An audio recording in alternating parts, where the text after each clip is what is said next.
you're going to take probably 4x time than any inspector who goes in there and is handed a cup of coffee by the developer, knows him from 5 other different projects. Because I've been there when they're like, oh, you built this one? I remember you. I don't need, like, I've literally been there. Okay. Like where, oh, just give me the permit and signs it and leaves. Really? Oh, yeah. Oh, that's disappointing. But you have to have somebody, the city's not on your behalf. You are. Right. Yeah. And so here's where the inspector really helps that buyer, because this is your one chance to get it right, or as close to perfect as possible, with someone that is skilled in how construction should be done. What's the 5 Ps? Do you remember it? Proper preparation prevents poor performance. There you go. It doesn't matter how much money we get. If we don't close, it's no money, right? So no close is no money. I'm everything that I am because of my dad's death. And I wouldn't be as successful without his death. Hello and welcome to another episode of The Jason Theory, Season 3, Episode 13. Probably the last episode it's December, the last episode we'll have. And then we'll have the year in review first week in January. So we're going to talk about home inspections, because this is one of, let's say, to me, you have your attorney review, you have your home inspection, and you have your financing. All three are critical. One doesn't work without the other. So let's get right into it. Jeff, tell us your full name, company name, how long you've been doing it, and then let's get right into it. Sounds great, Jason. Well, thank you first off for allowing me to participate in your podcast here. My name is Jeff Swanberg. I've been doing home inspections. My licensing was from 2005, so past 20 years, coming up on the 20-year anniversary.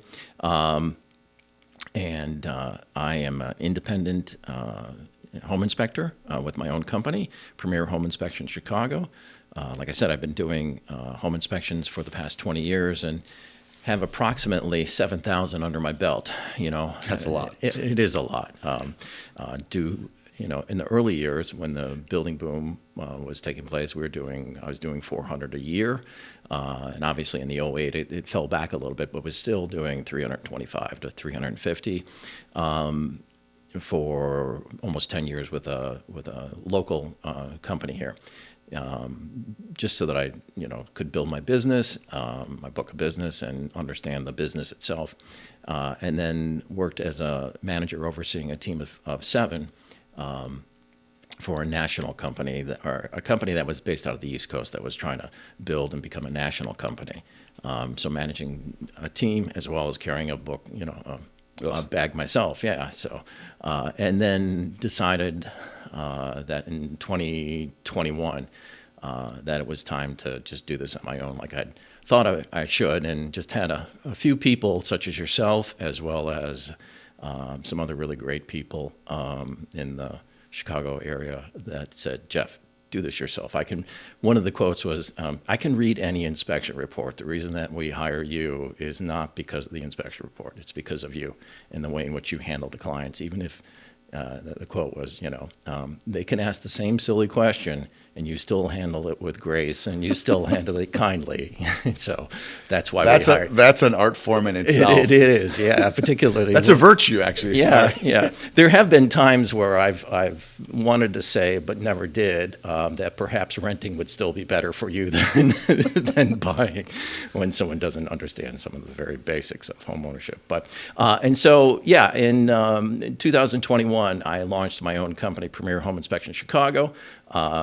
I have been very happy, and I at least the other employees, when I ask them if how is the inspector doing, well, I ask them every morning when I look in the mirror to shave or brush my teeth, because it's me. I'm the janitor, I'm the home inspector, I'm the booker, I'm everything like that. But it's been great, and get to work with a lot of great people. One of the things that's really great about home inspection is that I get to meet people from all walks of life, some doctors, some, brewers, everybody, consultants, every kind of discipline in there. So I get to learn a little bit about them and understand what they're looking for. But that's what I've been doing for the past 20 years as a home inspector, and continue just re-upped my licensing for the next 2 years. So we're on a 2-year cycle as for continuing education.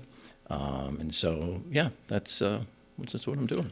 Before we get into this email you sent me, which is fantastic because it kind of keeps me focused, I just want, and this is totally random, but like, don't you think, like, and this may be my thing, but I think, having done real estate the same amount of time as you've been in inspections and talking about how you meet all these people, I think that's the best part of the job. And whenever I meet somebody that's a jerk, because I've met so many people, I realize that it's only a select few people that are jerks, and actual totality of humanity is not bad. You're correct. I don't know why, it just popped in my head. I'm like, no, and people are great. People are super interesting. Yeah. It's a great part of this job. Oh yeah, absolutely. You're gonna have one-offs, but like everyone that's really negative about things, I'm like, you just haven't met enough people. Right, exactly. People are actually very nice. Oh, people are great. Yeah. I've always said in the years that I've been doing this, as well as other careers, is that 1% to maybe 2% at the most of the people in this humanity are just pains in the asses. Yeah, and you just eradicate yourself. And they're never going to be happy no matter what, And so you just understand that, but you're absolutely right. So when you do like, I'll jump ahead. So when you do have that person that you just like, people that are not going to be happy, they're so easy to, all right, this person's just enjoys being miserable. Yeah. How do you go about, like, when I have somebody that's miserable that's looking at a house, I kind of just back off and I'm like, okay, this person's miserable. They want to be miserable. I'm not really going to engage. Do you just go ahead and I'm going to do X, Y, and Z. This person, no matter what I say, is going to be like, how do you handle that negativity and still be positive during the experience? That's my toughest thing to do. Yeah, no, and that is, but that's where you really have to look inside yourself. And, it's really, when you do a home inspection, you always start with what they call the driveway speech, or, if you don't have a driveway, it's at the front door, the kitchen speech, as I always call it, and you just set the expectations. So what I have found over the years in being in sales and being a home inspector, if you set the expectations and you tell the person, that the potential home buyer, what you're doing, they have a much better understanding. And so you are driving basically the inspection because, that's what I need to do. I'm doing my job for them. And what any inspector worth their salt in being able to inspect should be able to find as many defects as they want. The whole idea of an inspection, and I even state this in my driveway speech, is that the purpose of the inspection is this leads into number one. Yeah. The purpose of the inspection is to have a better understanding for you, the buyer, as to what the condition of the home is, so that you can make a decision on how you best want to move forward. Do you want to do nothing and take it as is? Do you want to walk away, or somewhere in between and have a meeting of the minds with the information that you have? So what an inspection really is having a better understanding of what the condition of the house is.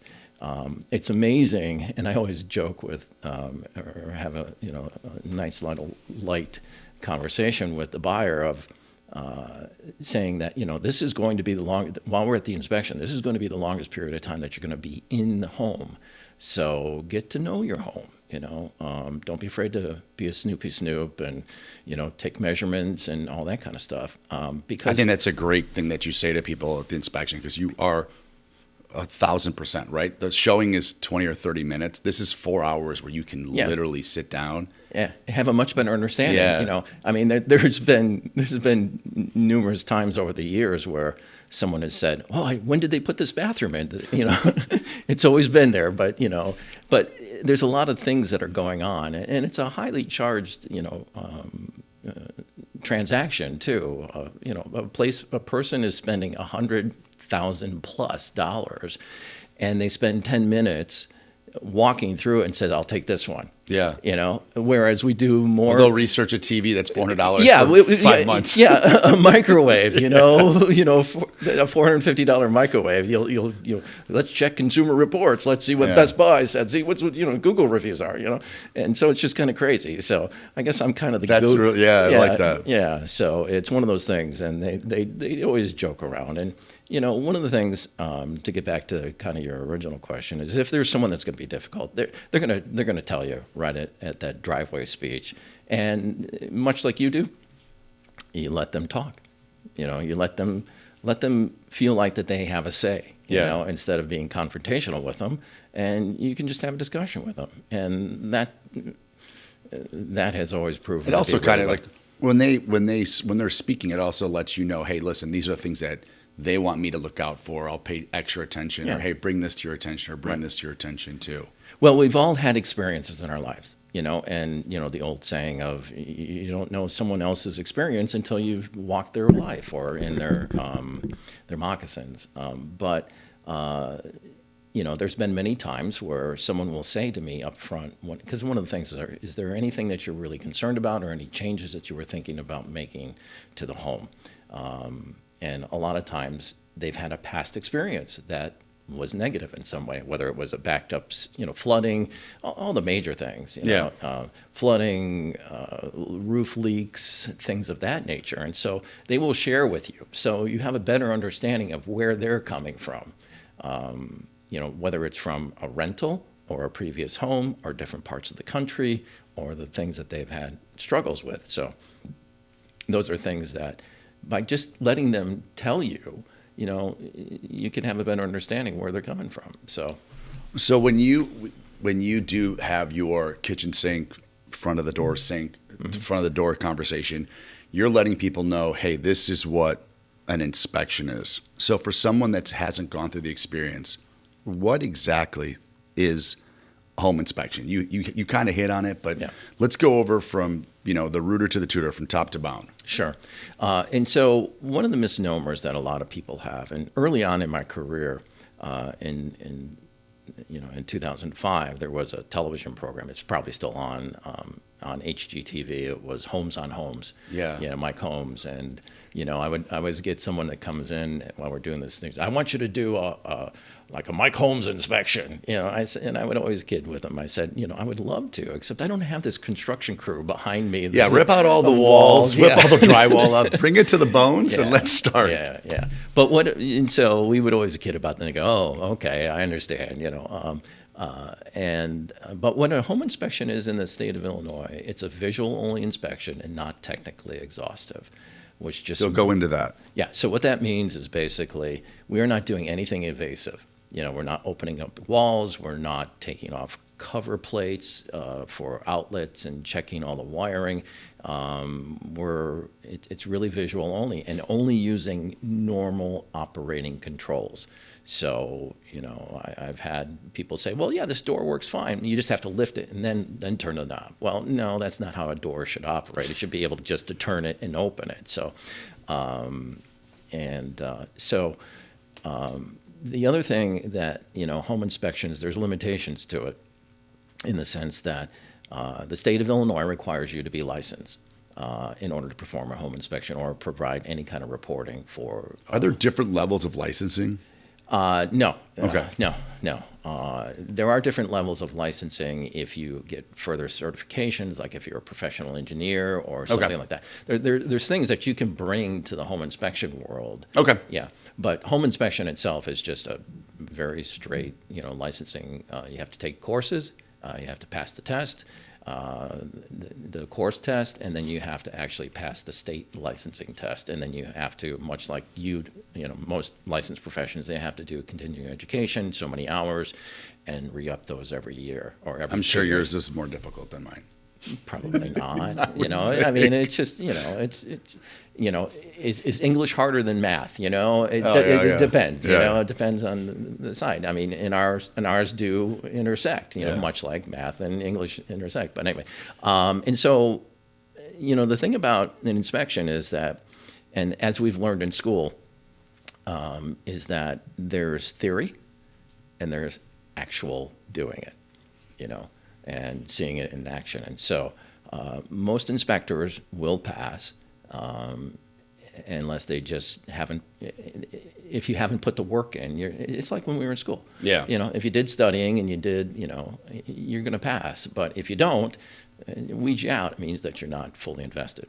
One of the challenges that a lot of inspectors, there's two ways to think about home inspection too. There's persons that are not, that's not their full-time job.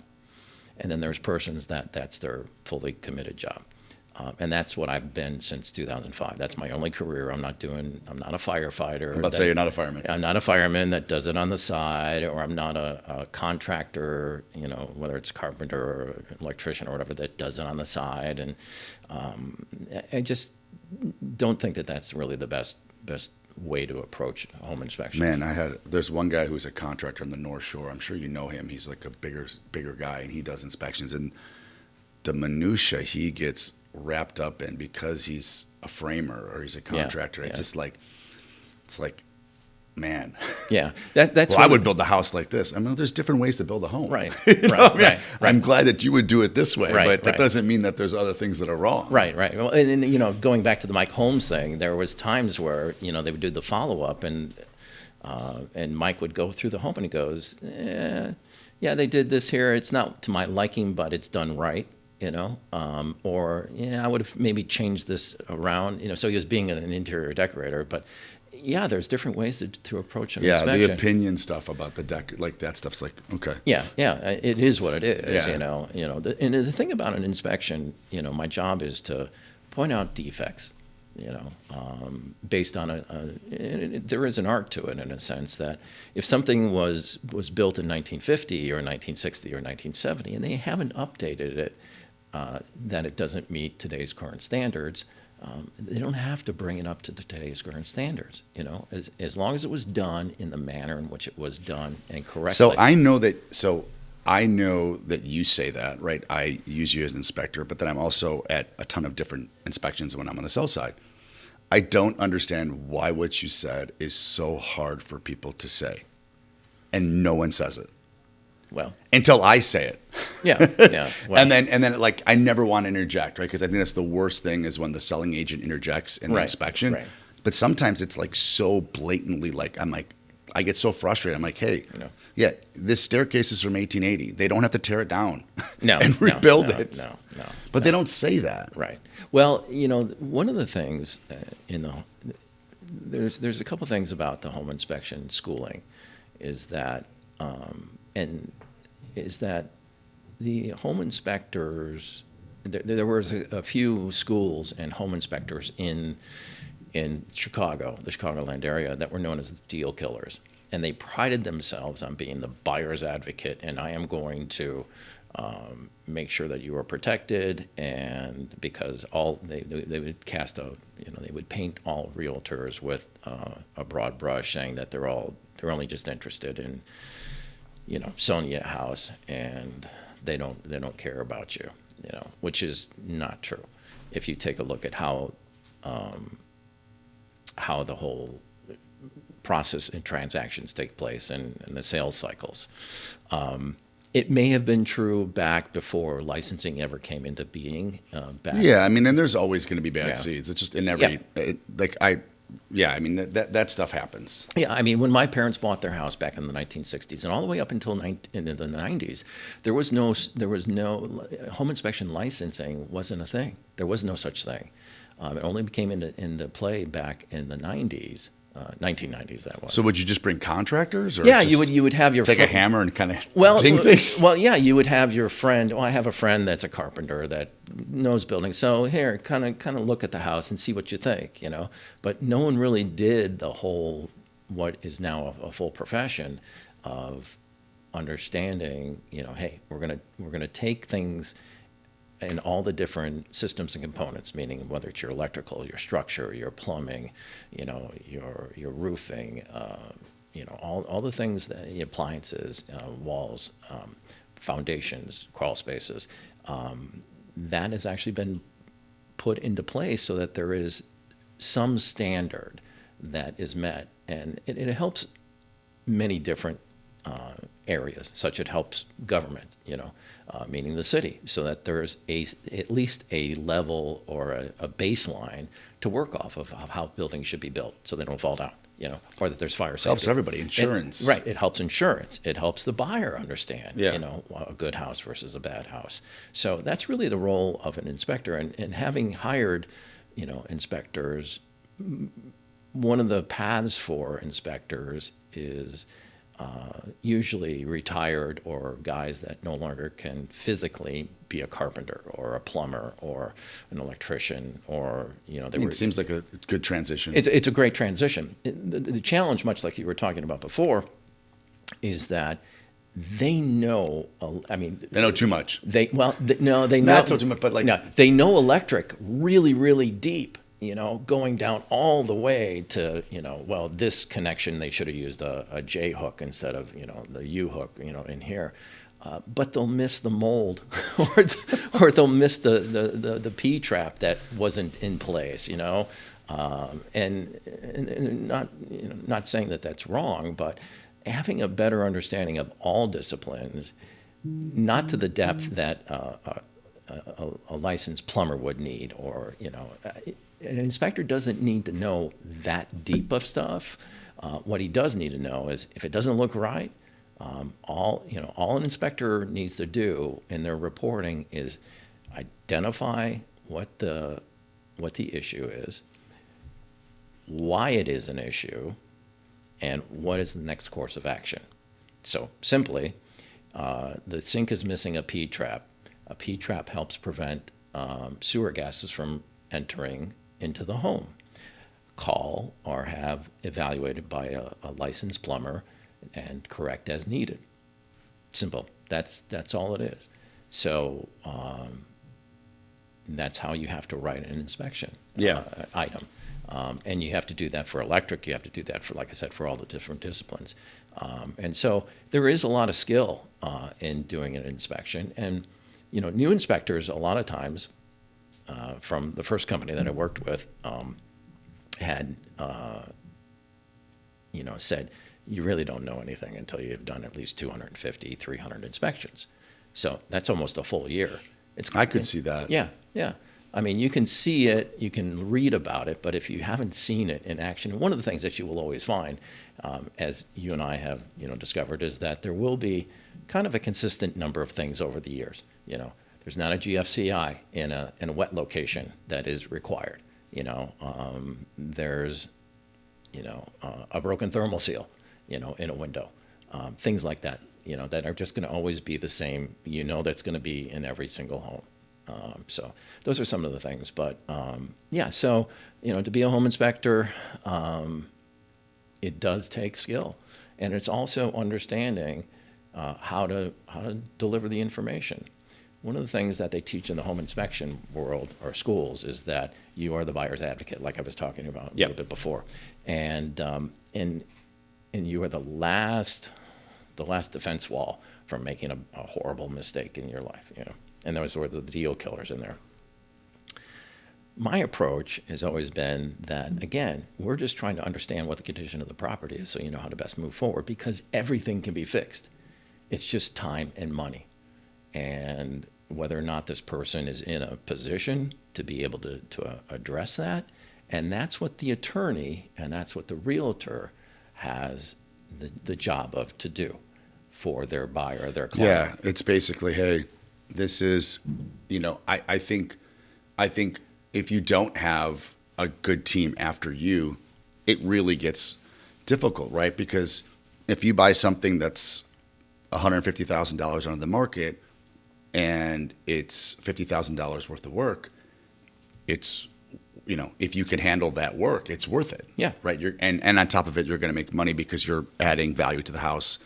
So I think that's the biggest issue I see is once that report comes in. The biggest issue I see is once the report comes in, it goes straight to the attorney and the agent goes like this. Those are the worst agents. Yeah. Because your job is to assess what you saw and at the time of inspection, because things can change. And be like, is this still worth this? Is it still worth this? What's the best course of action? This, and this. Because you're going to lay out, as you say at the end, of inspections. I'm just giving you everything, right? Yeah.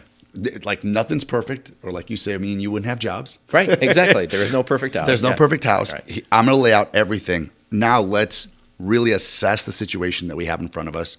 And like you said, what's the best course of action? You know, what do we need to do? And is it worth staying or is it worth leaving?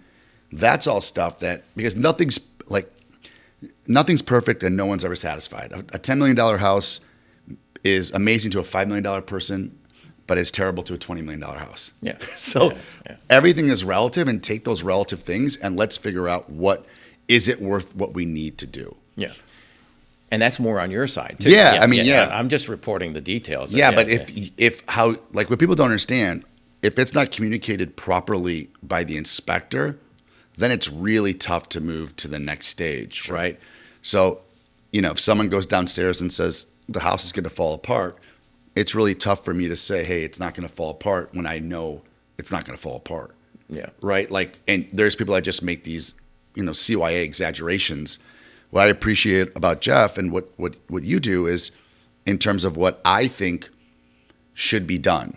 And I don't understand. I was actually thinking about this a couple of days ago. Why do people not give their expert opinion? Like, I know we're a litigious society, right, but we're all experts in what we do. And people can say, like you said, you know, this is this on a 1880 home, or this is this. Hey, this is something that you are going to see in a house of this age. This is not, you know, against the norm. This is not, you know, if it's a 2023 build and you're seeing this is an issue. Sure. But this isn't an issue because this is how it was done. This was how things were done properly back then. We can make some fixes, or it's still going to be here. I just think that in all business, and not just in ours, but I do see it. I see it incredible in mine.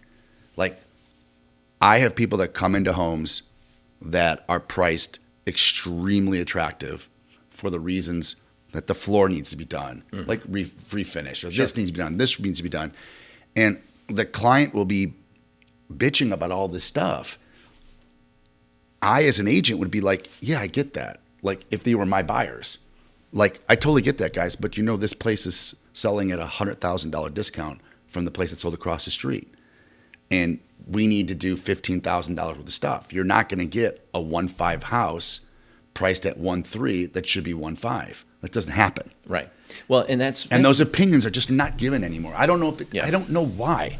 Well, part of it is because more in the agent scope. Yeah, I do see it in inspectors too, but it's like, why don't people want to? I mean, there's no one that knows more than you and what you do, and there's no one that knows more than I or what we do. Yeah. Like, give your opinion. That's why you're being hired. Right. Well, you know, and that's the thing is the thing that they teach in inspection school, particularly for new inspectors, is, you know, these are the current standards. You know, so they don't familiarize them with old standards.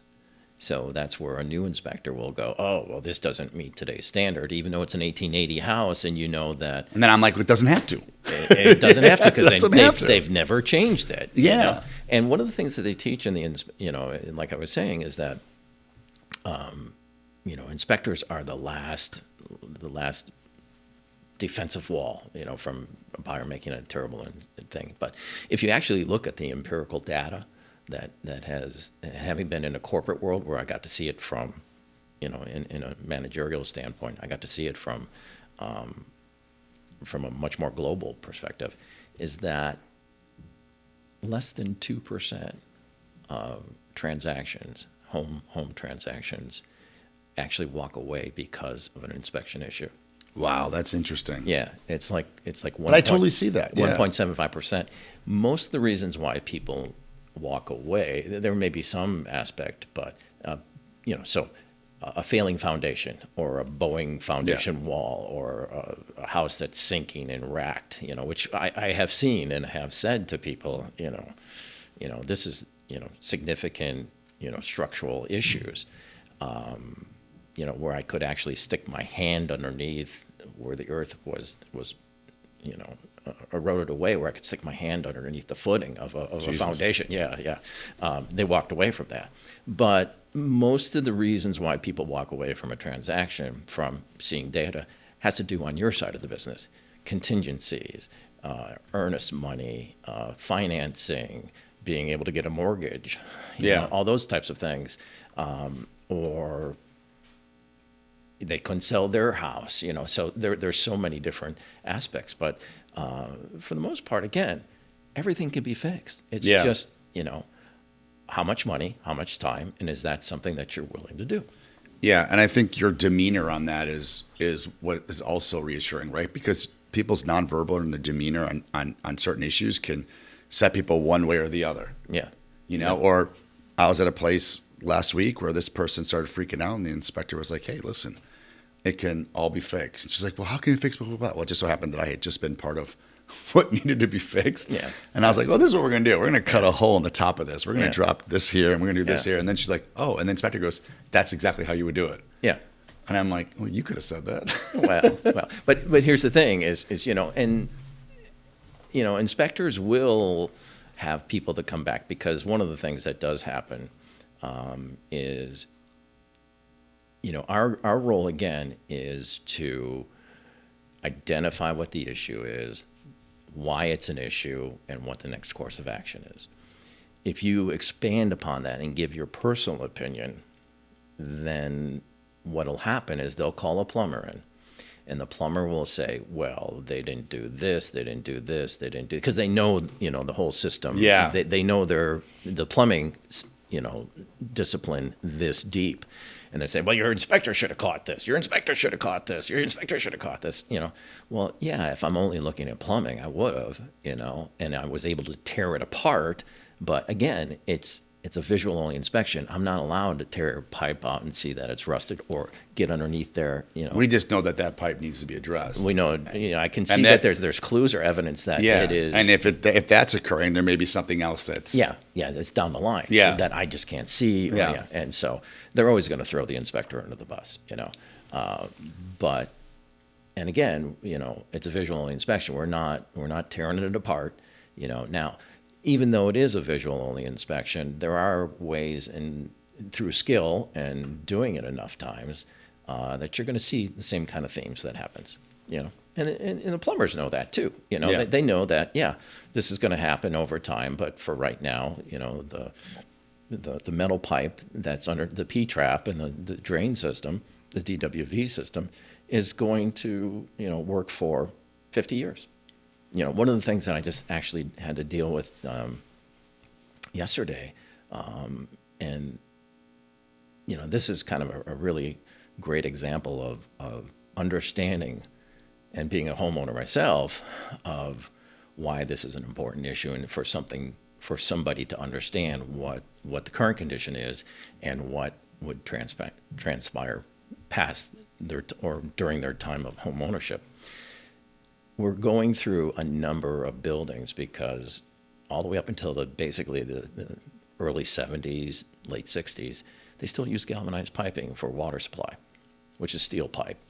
And we know that steel pipe will rust. You know, steel rusts if it's in water. Yeah. And you got to remember that water is always sitting in a water line. So, and where the weak part of the pipe is where you cut the threads to connect the sections together. So you've taken material away. And so we would always see, you know, we see that kind of corrosion.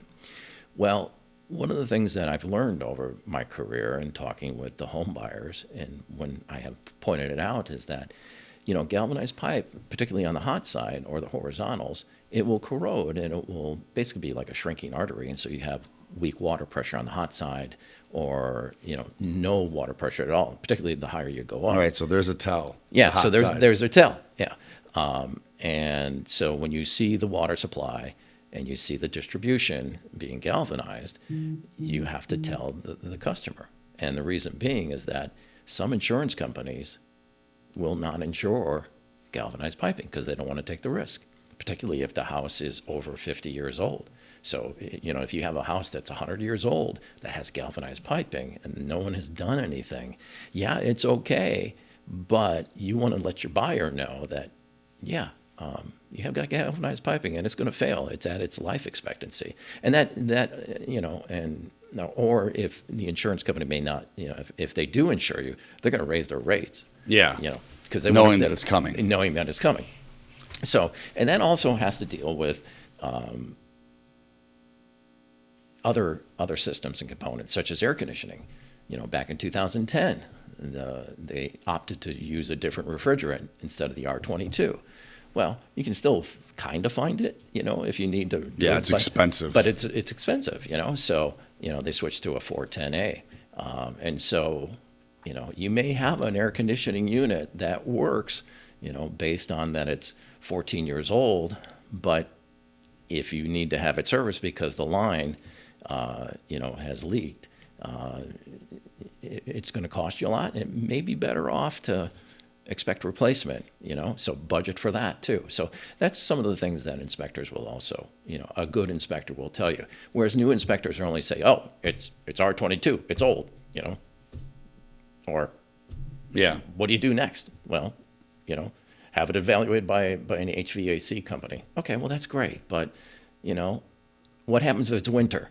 They're not going to, but the time, and this, the attorney review period of getting your inspection and all the other stuff is 5 days. Yeah. You may not be able to get an HVAC guy out there in 5 days to look at your air conditioning, let alone be able to run it in the winter. In the wintertime when it's below 65 degrees. So, having that depth of knowledge of knowing, looking out for the customer, not only for today, but also when it gets time for sale. So, one of the things that, you and I have talked about is that, there's starter homes or condos, and, if there's something that isn't right, that's okay right now for them, and that was a defect, I'm just letting them know that at some point they're going to sell. And if they do get it, the new buyer is going to get it inspected, it's going to be an issue that's going to come up. Yeah, it's not going away. It's not going away. So, pick and choose as to what you want to fix. That was a conversation I had with someone today. They were like, we were talking about, before we started, about new construction or old, which we can get into next. And he's like, I'm like, I said, it's all about price. I said, everything has a price. I said, some construction is better than others. It doesn't mean that construction is wrong. It just means that it's a little less in terms of the quality of the material, so the price is going to change. And he said, well, what's that mean? I said, well, I said, the engine on a $250,000 Ferrari is different than the engine on a Kia. Yeah. They're both good engines. They're going to get you where you're going to go, and they're both working totally fine. One's just better than the other. There's no difference. I said, and we were talking about masonry versus. I said, listen, a full masonry house is the best. Does a frame house that has siding, is that not going to work? No, it's still good. Yeah. I go, it's just different, and they're different costs. And I said, and where you want to live and your budget is what is going to determine all the specifications that go into your home. And I said, because a $100,000 home costs more than a $50,000 home, and it's going to cost you more. And I said, and that's only different. I go, now listen, I said, is there garbage? Yeah. I said, but just because it's not built by hand like a Rolls doesn't mean that it's that it's bad. Correct. And I go, and you just have to understand that aspect. And I think that's part of what a good agent should be telling the buyer before they even get to you. Hey, listen, these is different of material. This is different. This is different. Nothing wrong with it. Yeah. Now, if it's done right is what we're going to get into. Right. Right? Because just like you said in the beginning, you're just going to say, these are the issues and these are the deficiencies. Does the price dictate that you're going to have some issues here and there, or should the price dictate that it's mint? Like if you go to buy a $250,000 Ferrari and you've got a Kia engine, that's a problem. Well, that's a problem. Yeah. Well, you hit on a couple of points there that I think are really important for people to understand. And we'll first talk about systems and components in a house. One of the things that people don't really understand as far as a home. And I think it just has to do with, because we usually come from a renting standpoint first. You know, when we're right out of college, we're renting. We're not usually buying something. So, you know, it's someone else's problem. It's my landlord. My landlord is terrible. Blah, Even blah, though blah. your parents should be saying, this is the furnace, this is the AC, Right, because you right. did grow up in a house. Right, exactly, And you yeah. should know how it works. Right, exactly. And so just like you wouldn't run your car for 20,000 miles without changing the oil at least once or maybe twice. Yeah. You know? So maintenance, and that's one of the things that I always explain to people too. I said, you know, one of the things about, you know, understanding what an inspection is too, is that it gives you clues as to whether things have been maintained or not. You know, the difference between... And you tell them how to maintain it too. Yeah. You give them the basics, you know, of it. The difference between small money and big money, small problems and big problems, is maintenance. So if you have some caulking, you know, which lasts about 7 years on average, if it has deteriorated because it's facing the sun and there's a big gap on there, you may have water coming in. Now, caulking is $7 a tube. You know, you can hire a qualified handyman to install it for $50. Okay. You've recaulked it. I love how you said qualified. Well, like we're at it. well, I know. Yeah, I know. It was great though. Yeah. I mean, you know, Uncle Joe maybe, you know, I don't know. Is he qualified? I don't know, you know. But what, you know, by sealing up that gap, you have maybe just saved yourself thousands of dollars. Because if water keeps on driving in through there, you're going to get water in, and you're not going to know it until it comes to the inside. So by the time it comes to the inside, whether it's you're flashing on your roof or wherever it may be, it has gone through the exterior siding, it's gone through the vapor barrier, it's gone through the structure wall, it's gone through the insulation, and now it's coming through the drywall. So you now just have a much bigger issue where a $7 regular maintenance, or you know, I've had people say, the furnace, oh, I changed, yeah, I know I need to change my filter. I change it once a year. And I just gently just swallow and just say, well, that's great that you do change it, but it needs to be changed more frequently, you know. And then we go through that whole maintenance scenario of what needs to be changed and how often and the type of filter to use, particularly for the system that they have in there. So not everybody understands that, you know, that there's maintenance to any house. And so where that relates back to, you know, what you were talking about is the quality, is that everything doesn't have to be the Taj Mahal, and it needs to be a $4 million home, you know, and that's where you're trying to help and understand your client's needs of, you know, budget, school districts, all the other kind of taxes, all the things that go into actually owning a home. But, you know, one of the things that a lot of people will say in our driveway or our kitchen speech is, you know, I want you to check all the codes, and I want you to, you know, I want to make sure that it lives up to the codes. And I say, I can understand that. You know, first off, we're not code inspectors. Secondly, you never want your house built only to code. Okay, expound on that. Well, so, and people are like, well, what do you mean? I said, do you understand what code is? Code in any municipality is the bare minimum, the basic standard that the builder has to meet so that we're on a level playing field. I want my house built Better than code. Better than code. Especially with soundproofing. So, yeah, whether it's soundproofing The or code on soundproofing is basically you can hear people piss. Okay. Literally. Yeah. Because like we had a development once and people were like, we can hear everyone saying. And he's like, I built it to code. Here you go. Yeah. And I was like, Victor, this is like, it's unbearable. He's like, this is code. Yeah. Yeah. So you don't, I agree with you 100%. Yeah. The other thing that, you know, an inspector will be able to do for you is understand what a lot of those codes are. So, you know, there's a couple that I can think of just that I've had of recent where that has actually changed the National Electrical Code. Whereas it used to be that up until 2007, islands didn't need to have an outlet or needed to be GFCI'd. Well, in the city of Chicago, they made it really simple. Every outlet in a kitchen, doesn't matter how far away from water, needs to be a GFCI protected outlet. in the 2024 National Electrical Code, they now say that you don't even need an outlet on an island. And when I say island, it's a permanent island, not a movable one. So you don't need islands? You don't need the... You don't need it now, and it doesn't need to be GFCI'd. Oh. Yeah. Much like that, and that has to do with how industries kind of move. And, the other... But it's a great idea, because the reason they did it is because the wires from the kitchen, people hitting the blenders, like it makes sense. It makes sense. In islands, a lot of times there'll be a slop sink or a prep sink in there. And so, Well, that's interesting. Yeah, I would love to know the reasoning. Yeah. But they change them all the time. Like, for example, up about 8 years ago, you were not allowed to take the dishwasher drain line and put it into the disposal. That was right there. Well, 2 years ago, they changed that. They changed it back to that. Yeah, now you can do it again. So it's the ebb and flow of what the National Electrical Code and stuff like that is. So,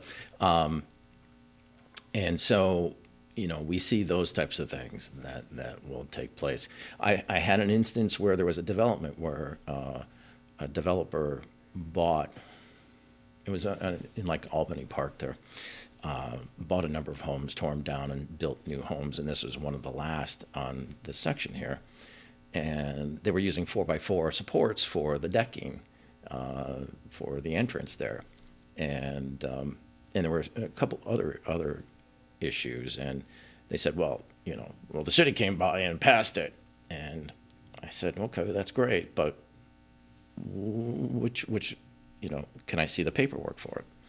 Oh, we have it. So I just wrote in the report, supposedly this meets, currently it does not meet standards because the deck is higher than 6 feet and doesn't have cross bracing. When you use a 4x4, you need to have cross bracing. If it was a 6x6 post, support post, then you wouldn't need it because you don't want to have sway.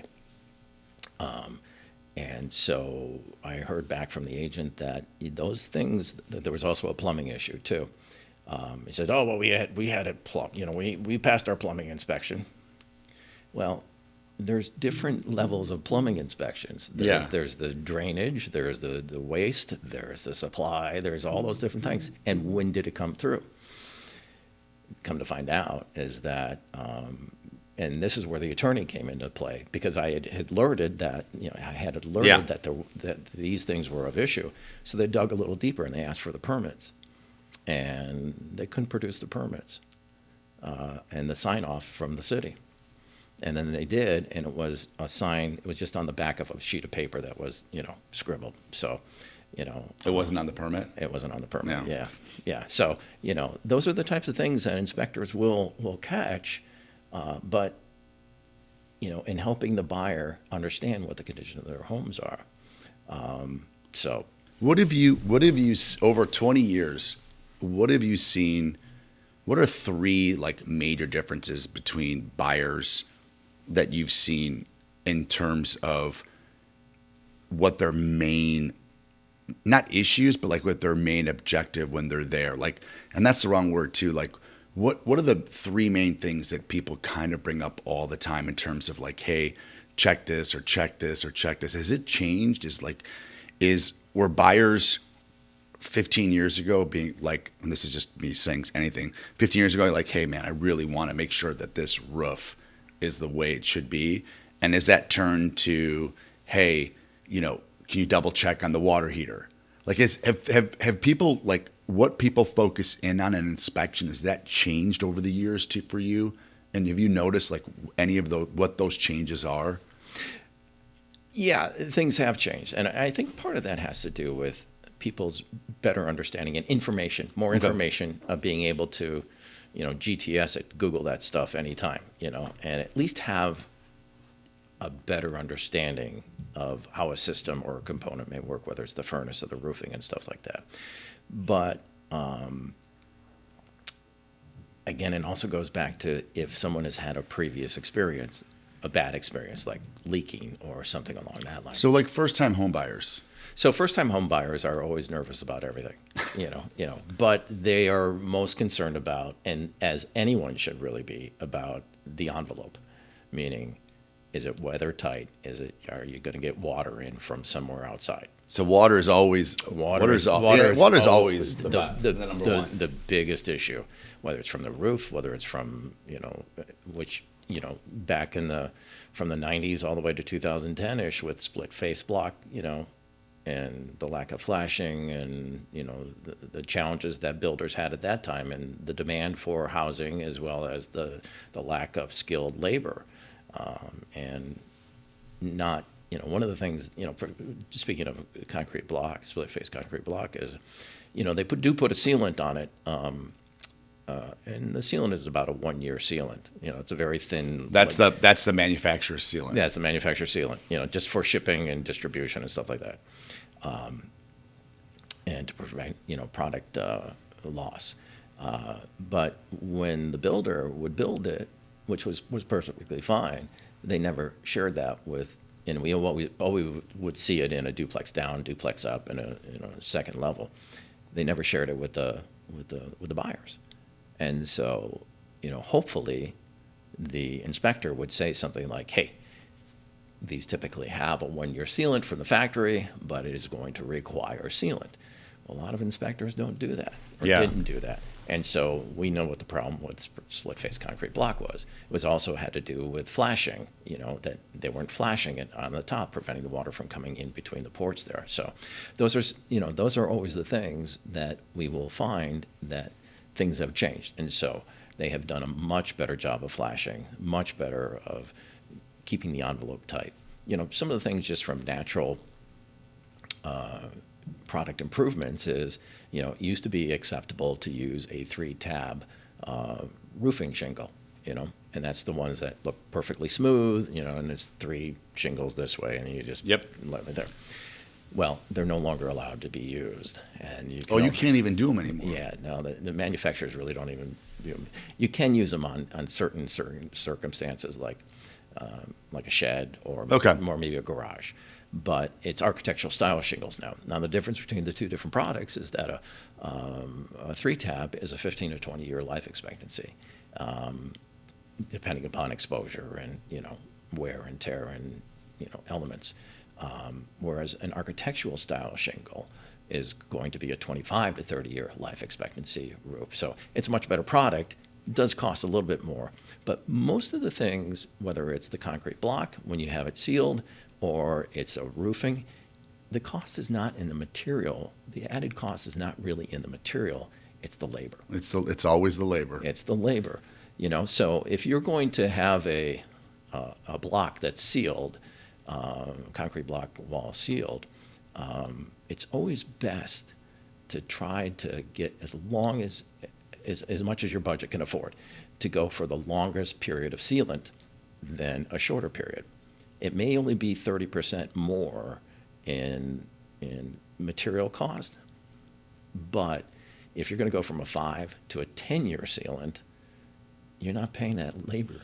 You're not paying those guys to get up on the roof and drop down. Yeah, and that's where your cost is. Yeah, so the cost is always the labor. It's the labor. So those are some of the things that buyers are concerned about is water infiltration. So when you go into an older home, what are some of the kind of things that you go in with? Okay, these are this home is a beautiful 1880s Lincoln Park house or Logan Square.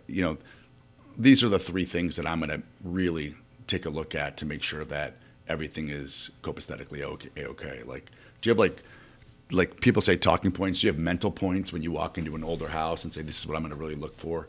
Well, you kind of hit on a point on any house in the sense that a good inspector is going to read the house before he even walks into the house. So as he's walking up to the house, he should be looking at the house and kind of getting a good assessment as to where things are even located inside the home.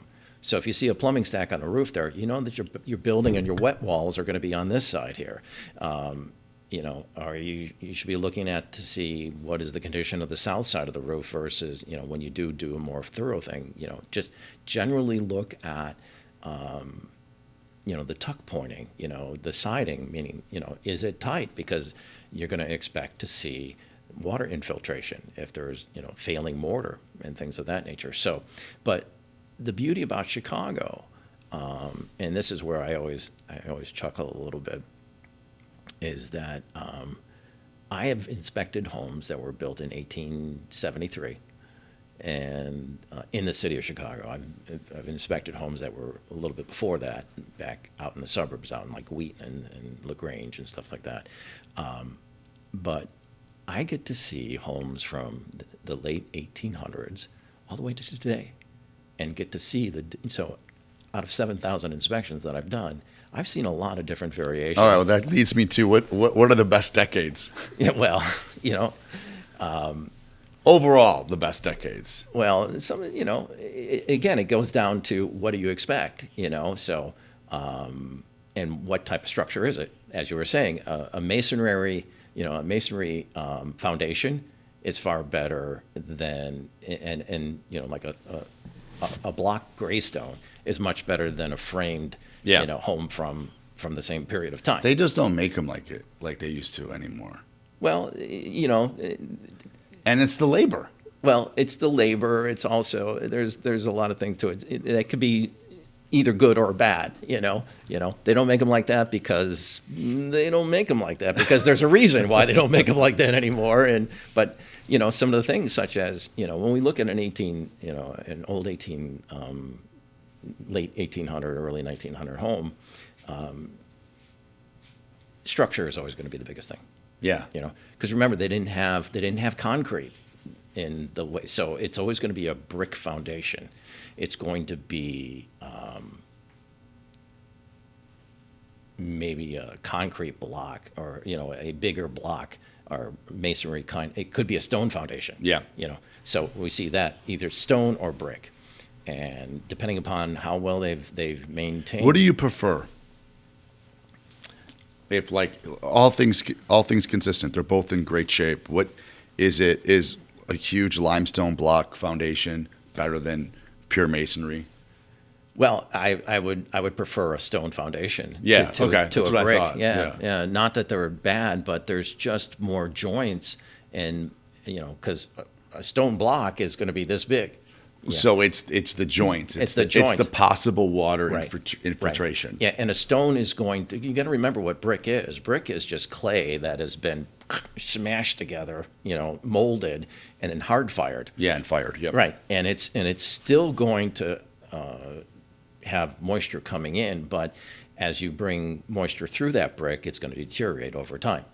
Whereas a stone, a piece of stone, that was put together and properly jointed, is going to be great. I mean, look at New England. Yeah. They've got a ton of old stone foundations from the 1700s, the 1800s, that are still fine. And yeah, they do need to be maintained, but It's so crazy how they built that stuff. I know. We're doing a gut right now at McLean, and it's a massive stones. And we're doing a series on YouTube, and we're starting from the minute we bought the house till the day we sell it. And it's every week we go and we break down a little part of what they're doing. Oh, sure. And they just dug out the foundation. And Erica, the marketing assistant, she had never seen. We went there, go look at that. And she goes, "This is massive, and I'm like, yeah. I'm like, I had a hammer. I was hammering these stones. I'm like, this is how they made homes. Right. Yeah. No. And and some of the old big Victorians, that were massive, they had to carry the weight, and so they couldn't just do, the brick wall is going to be 3 bricks thick, but When do you start seeing concrete? 20s and 30s? yeah, the early 1900s. Okay. Early 1900s. There's also things where things changed from going from wood beam structure, post and beam, to steel. And that'll be around that. Well, it'd be closer to the 1920s, but the really like down in Hyde Park, there's some homes where they were part of the affluent. They were getting the newest and the latest and the greatest, and so they were getting steel, which at the time, and they were getting away from knob and tube. You also have to remember in that period of time, they were moving from gas lighting to electric lighting. And so in an old home, we may still see some knob and tube wiring that may be in place. So those are things that you're also looking for to see if it's still active or not. And needs to be ripped Pulled out. out. Yeah, pulled out. The other thing too that I expect to see in a much older home is structural. Depending upon if it's a crawl space or if it's a full basement, or at least a walkable basement, or crouchable basement. You and I have done homes from the late 1800s where I've crawled down into the depths of it and seen just complete rot of the beams because they had water issues down underneath there, and a lot of times they wouldn't put a vapor barrier down there. So you were getting, and with Chicago having a very sandy soil, you would get the moisture just coming up underneath there, and just over time, over 100 years, you're going to rot the wood, and or termites or things of that nature, and so you'll see failing joists and failing beams and posts and stuff like that. One of the things that's always fun to always see when we talk about, and I've talked to people that are buying an older home, and usually they're a little bit more skilled, and this isn't their first home. Yeah. Because they know maintenance, and they're willing to take the challenge, because just like our, if we had a 1950s car, you have to maintain it a heck of a lot more than a Kia, like you said, that where you just go and turn it on, or a Ferrari, and so we talk about today we talk about wanting to be locally sourced and locally green and things of that nature, whereas back in the day, back in the 1800s and early 1800s, they were really green. Because they used the local, they didn't necessarily have they didn't have a Home Depot sitting around the corner and go get me a box of nails, go get me some 2x12s. The wood back then was actually old growth wood, meaning that they didn't try to, manufacture the wood really quickly by growing trees really fast, genetically, changing them. And so it was just nature. And so they were really dense, heavy wood. And they were also, when a 2x4 was, when you said a 2x4, 2x4 was a 2x4. Yeah. It wasn't a one and a half by 3¼ inch board. It's crazy when you go down to some of these basements and it's basically a tree. Like those posts are like, oh, they just chopped down a tree and took off the exactly. As I was always a kid, because sometimes you and I have seen this where you'll actually still see some of the bark from the because they said, hey Joe, we got to build the foundation. We got to build the structure here. You got any trees about this big around and maybe 40 feet, because I need like four or five posts. Yeah, so they would actually go to the area, chop a tree down, and just work it, and and it's right there on site. And it's still there. And it's still there, and it's still doing the thing that it's supposed to be doing. So it's just crazy when you go into some of these older homes and what you see and how the construction is held up over 100 years. Yeah. So that's one of the things that being a home inspector in the city of Chicago is really great if you're doing enough volume or enough over the years, or you've been doing it long enough, is that I'm going to get to see homes that were built with the technology that they had at the time. And I get to see it, as the transitions took place and new technologies and everything come into play of what it is today. Versus if you're in a Swanberg per se, one of these suburbs that, you've got the whole swath, or the whole swath of track housing. Track housing, from the 1960s. Oh yeah, I'm going to have boom, boom, boom, boom, boom, boom, boom. So when it comes to the water, I know you brought some fun stuff with us. Show us, as you always say, I'm not Superman. I can't see behind the walls. Right. But you do have toys that help you. Yeah. Well, so besides just being a home inspector, there's other things that you can do to perfect your craft and to provide more value to a customer or a buyer or a client. And I hate using the word customer, because customers are what go through Walmart. Clients are people that you have a relationship with and you work with through whatever course of their period of their life.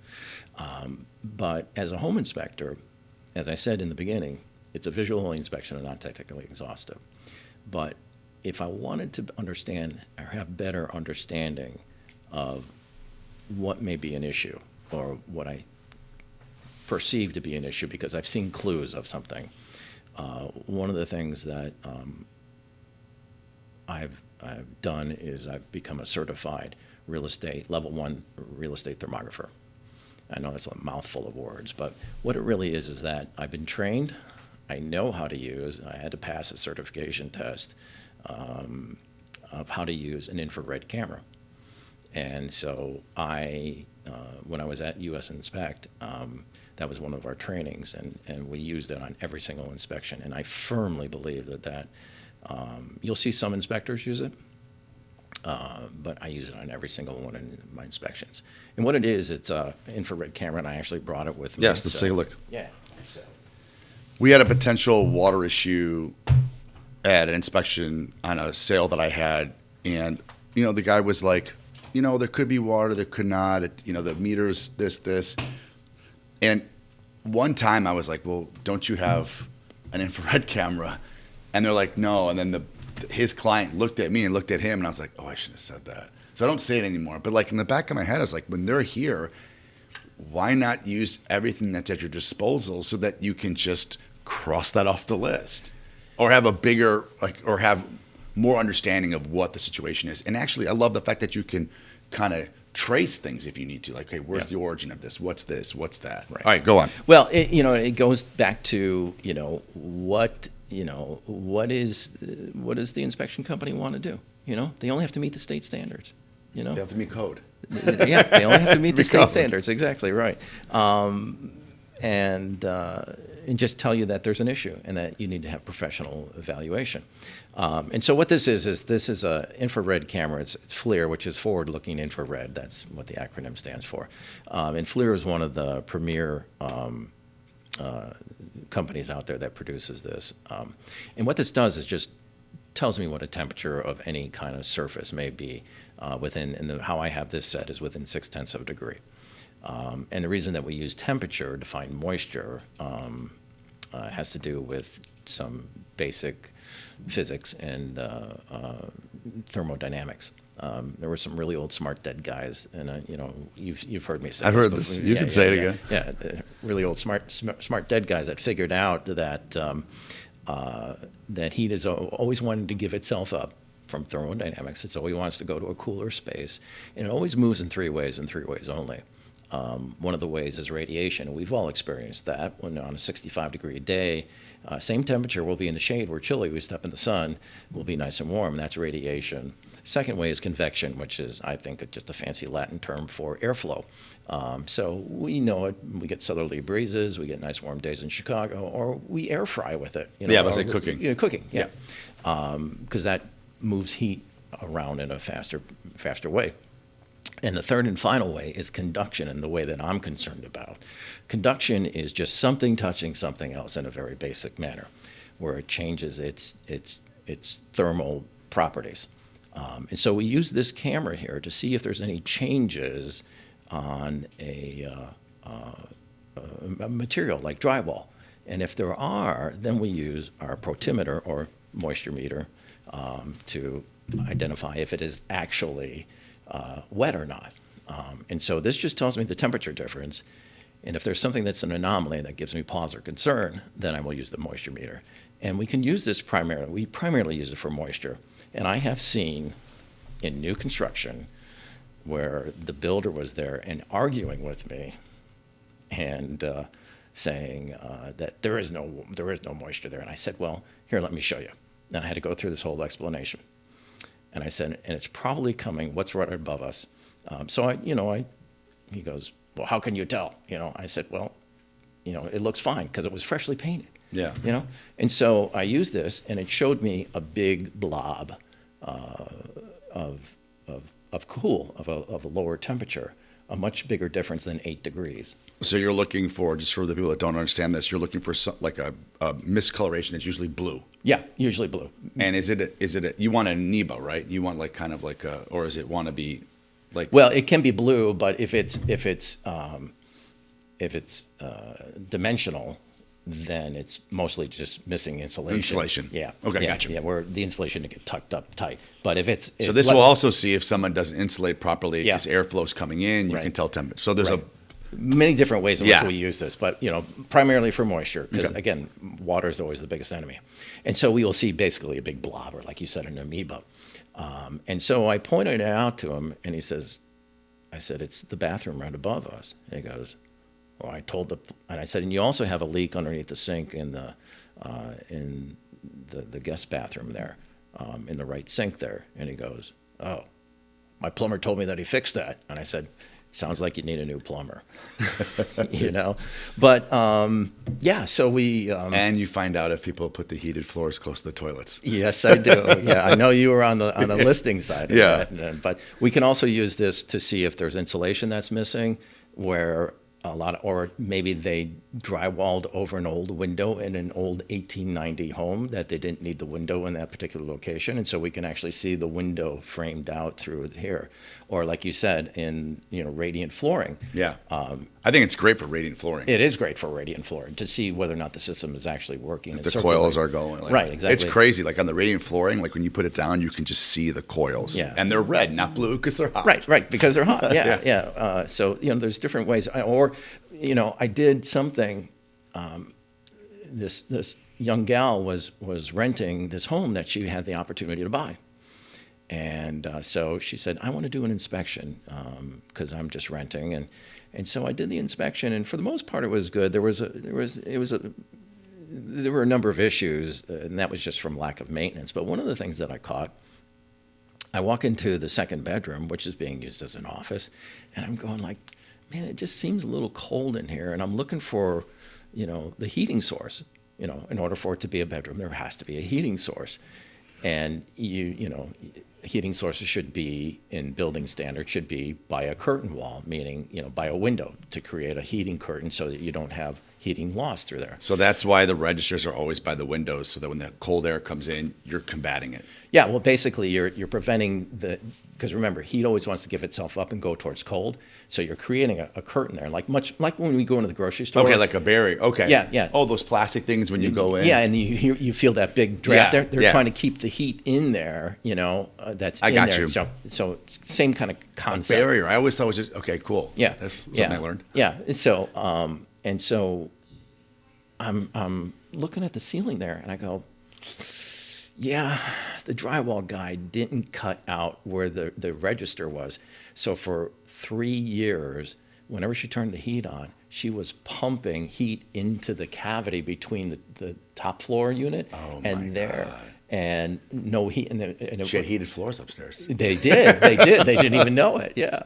And so you could probably just see. Yeah. So I saw the red, and I said, yeah, they didn't cut out the hole for the vent there. So the heating person put in the duct. The drywall guy went in and said, it's 4:30 on Friday. I need to go and you need to go, and I'll get that on Monday, and then didn't. And they never caught it. And whoever bought it didn't probably get it inspected, or the inspector didn't look for that and look for a register. Look for a register with the thermal imaging. So, having tools and skills beyond what the basic minimum are. What about these people that come in with their phones and they have like a download a program? I mean, how can a phone be? So, yeah, there's, technology, there's all types of technology, and I don't want that. I want this. Well, I want this too. Yeah. And I use it for a number of reasons. Number one, it provides the best service for my clients, and helping them understand about structure and water infiltration and things of that nature. It also helps me on a risk preventative. The worst thing an inspector can ever get is a phone call saying, hey, you inspected my house, 30 days after, and going, and there's something leaking coming in from there, from a bathroom. I got this dripping coming from my ceiling. That's always the worst, getting a call from a client. So I have opted to use a much finer resolution of camera. And like I said, this is set to 0.6 of a degree as far as the differences of seeing, differences in material. Whereas they do make a more affordable camera-held unit that is not as finite as far as being able to see differences in temperature. It can be used if you're skilled. There's a number of issues that take place. Is that, like I said, I was certified as a level, level 1, level 3 thermographer.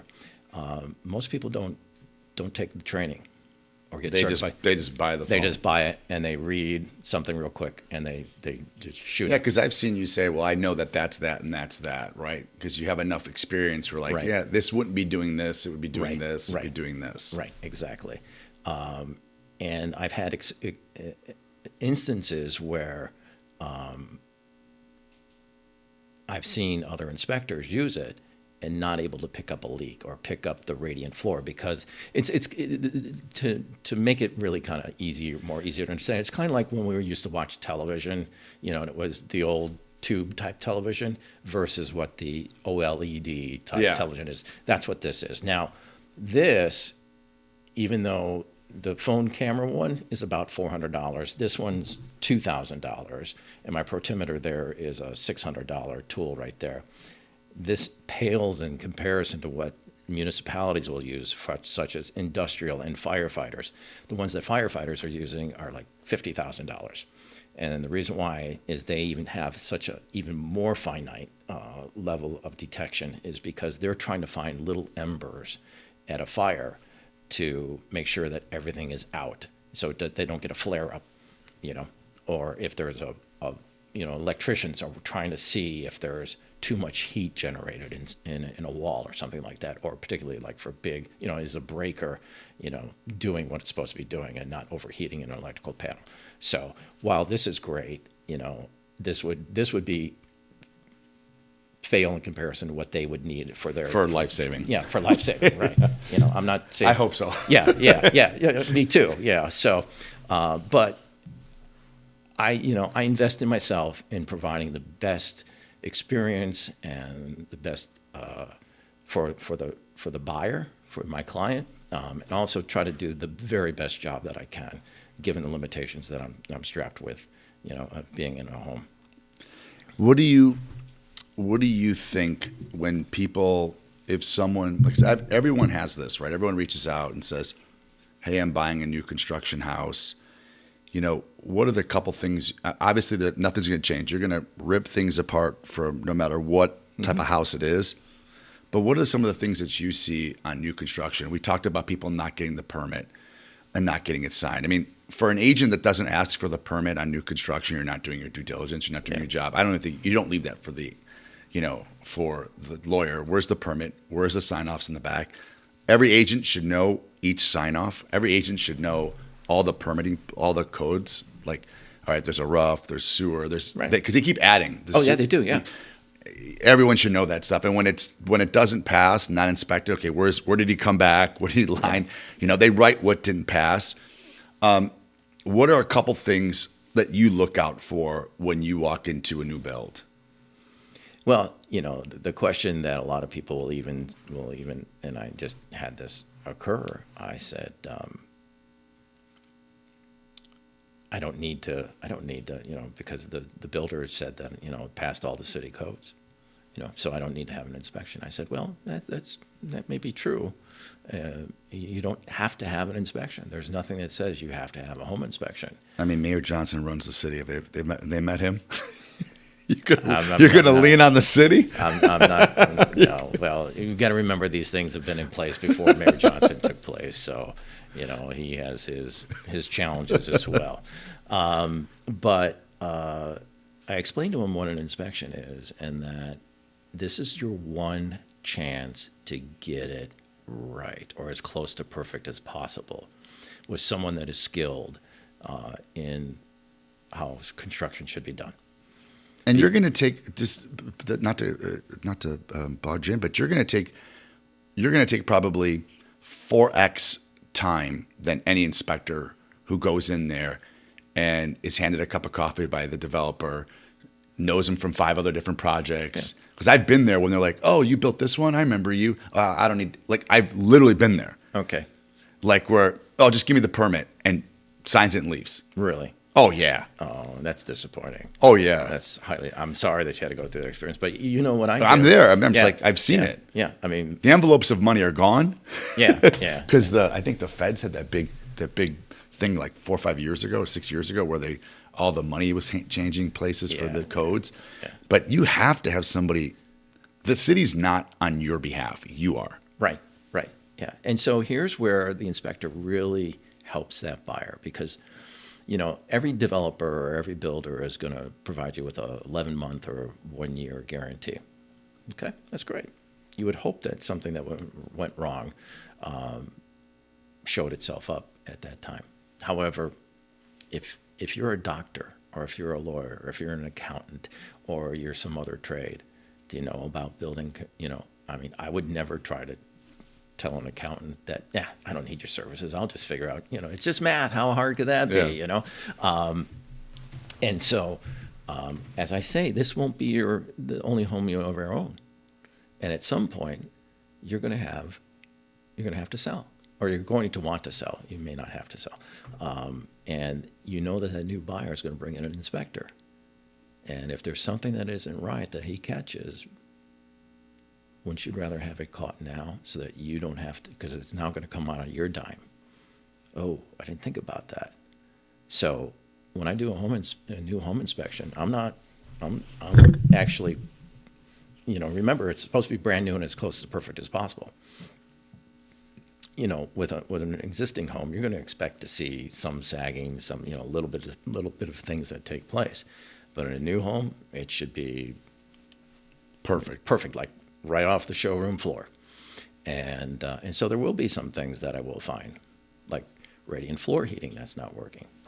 And in your particular instance, when you were on the listing side, Not to the right place. right? Yeah, and getting something that was told differently, and it got resolved. How many times do you see the wrong, the electric wire being the wrong gauge for the, I'm having a senior moment. Air conditioning? Yeah, the air conditioning is in the wrong power, that. Yeah, there's a number of times where they won't match the right breaker. The breaker. Yeah. Because they don't have it, like everyone's like, oh, he was here, it wasn't in the car, so you just threw that one in. Right, yeah, exactly. Or, the HVAC guy, a lot of times they won't put they'll wire the electrical panel for the air conditioning, which has its own separate breaker, but they haven't installed the air conditioning unit yet because either it was too cold or it wasn't part of the build-out phase. And so they'll put in a 40-amp breaker where the data plate on the air conditioning says that the maximum fuse or maximum breaker is a 30-amp. So that could prevent the unit from actually tripping if something happened. Yeah. And so, I always tell that to people, like everyone's like, listen, and it's not the developer, because I do a lot of new development. It's not that really the developer, but the developer isn't putting in the AC. The developer is not putting in all that stuff. It's workers. It's the subs. Yeah. And sometimes the subs will be like, oh, he won't know if I do X, Y, and Z. There's so many times, like let's just take that bathroom, right? Sure. That sub told my developer first it was done. Second, it was done to the right way. You can't go to the toilet. And then we were like, well, then why is the other toilet done that way? Why are the other 3 bathrooms? Yeah. And I told him, I'm like, you've got to get rid of these subs that are lying to you. Yeah. I say, because it's not their reputation, it's yours. You're the ones the face of it. Yeah. I mean, it may sound psychotic, but I think a home inspection is actually a little bit more critical for new than it is for existing. I mean, they're both critical. Yeah. But at least somebody's lived in the house, right, where you're like, okay, this person's really, people do, not going to live in a dangerous situation where you've got 15 different parties building a house that are all, listen, that developer may go there once a day. Yeah. May go there once every 4 days. When that AC is put in, they're not testing the AC. No, they're not saying, oh, did you do this right? Did you? Yeah. They're counting on these people. And a lot of developers in new construction have contractors that walk out on them. Or they're there's no labor. Right. Like during COVID, Oh. there like the type of building that was being done in COVID was so terrible that I saw, because there was no laborers, and Right. it was mom and pop being electricians. Yeah. And I don't mean mom and pop, but some guy that was a framer that says, oh, I can wire stuff. You're right. Right. I mean, the stuff that I was seeing. And if you don't have somebody like yourself to go through it, It's insane. What do you think about? We're kind of running out of time. I want to ask you one last question because I'm thinking of things that people always ask me. What do you think about? I know what a lawyer would say, but what do you think about pre-sale inspections on people's houses that are going to sell? Lawyers hate it. Sure. Because once you know a defect, you have to fix it, or you have to. Like I always tell the people, I'm like, yeah, it's great, so you have no issues. I say, but if you find something and it's documented, you have to either adjust the disclosures or you have to fix it. I think it really has to do with the integrity of the person that's trying to sell, and that's a great point, because someone could be like, what can I get away with, or what do I need to fix? Yeah. So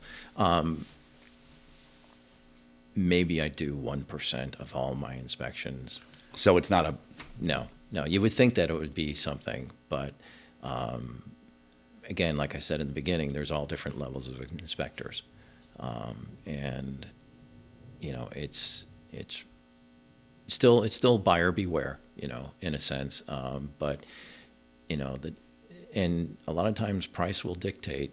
I've had this conversation with people that don't understand what an inspection is, and the different levels of inspection, and they will only use price because they think that every inspection is the same.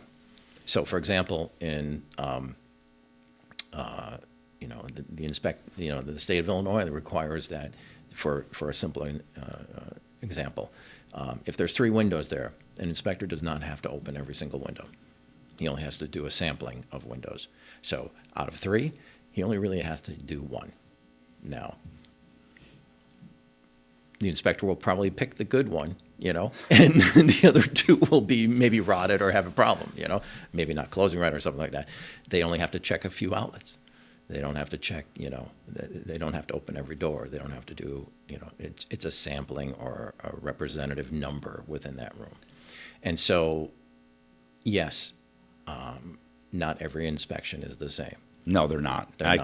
Yeah. There's a wide variety. And it's really about us educating the client, whether that's on the selling side or the buying side. On the selling side, yes, you let them know that, I understand that you want to have things addressed, and I think that's great.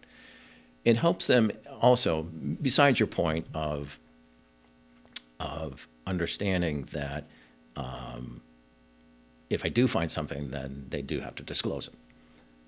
But what it also does is it arms them from a selling perspective that if you do get let's say a less trained, less experienced inspector coming in and calling things out that are minutia or just wrong, they have something, instead of just believing them, they have someone on their side, the seller has someone on their side, so they can say, well, my inspector said that XXX and has proof of XXX, and it's only been a week since he did that and you did this. So, no, they can then call me and say, this is what my guy found out. Is that right?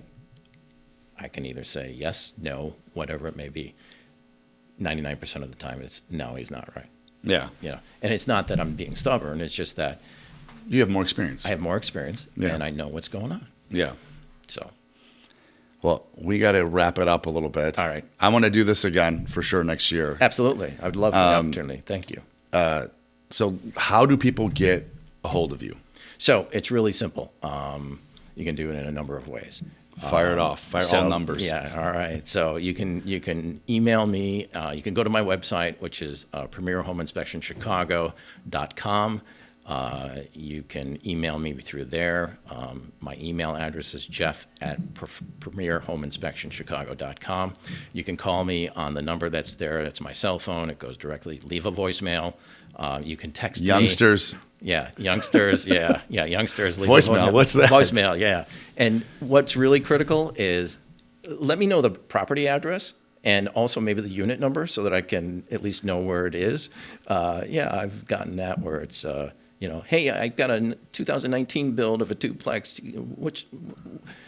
when can you do the inspection? Well, where? Because I can inspect anything in the state of Illinois. I forget my name sometimes, and then they'll text me back, go, who are you? Yeah. And I'll be like, shit, sorry. Yeah. So premierhomeinspectionchicago.com. Check out my website. It'll go into much more depth about all the services that I offer, such as thermal imaging, sewer scope, radon testing, as well as the story of my inspection career and all the services that we offer. So I would welcome the opportunity to help you with your home inspection and having a better understanding of the condition of your house, so you know how to best move forward. Thank you so much. Jeff's the best in the business. I think a difference is the educational part too. Like, my clients enjoy the fact that while they're with you, there's an education that they're getting to, and I think that's really important. That it's not just, it's not just like this. It's like, okay, well, this is why, this is this is this is that. I think that's what differentiates. Like, I've probably met 1,000 home inspectors throughout the years. Mm-hmm. I think that's what differentiates you from a lot of the other ones, is the education part behind it. I mean, obviously the knowledge just goes without saying, but the education part.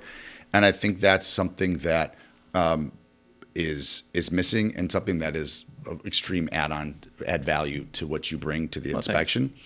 I know your schedule is booked in terms of how busy you are, but I could also stress to people that are in my business, I think the best thing you could ever do, and I did it, was when you have someone that buys something and there's a home inspection, if you're a new agent and you're not trailing that home inspector and listening to everything he says, you're doing such yourself a disservice. I know, like, the first 5 years, I still do it now, but like, I was religious in terms of just being behind a home inspector. Even when I was on the sell side, I just wanted to absorb as much information that you guys had. Yeah. Because it's just like you said, it's reputation, it's repetitions, and then seeing the same thing, the same thing. Yeah. Thanks so much. Hope you guys had a great 2024. We'll see you in 25 with the 24 wrap up. Don't forget to follow us, Apple Podcasts, Spotify, and YouTube, and we'll see you later. Bye. Thanks.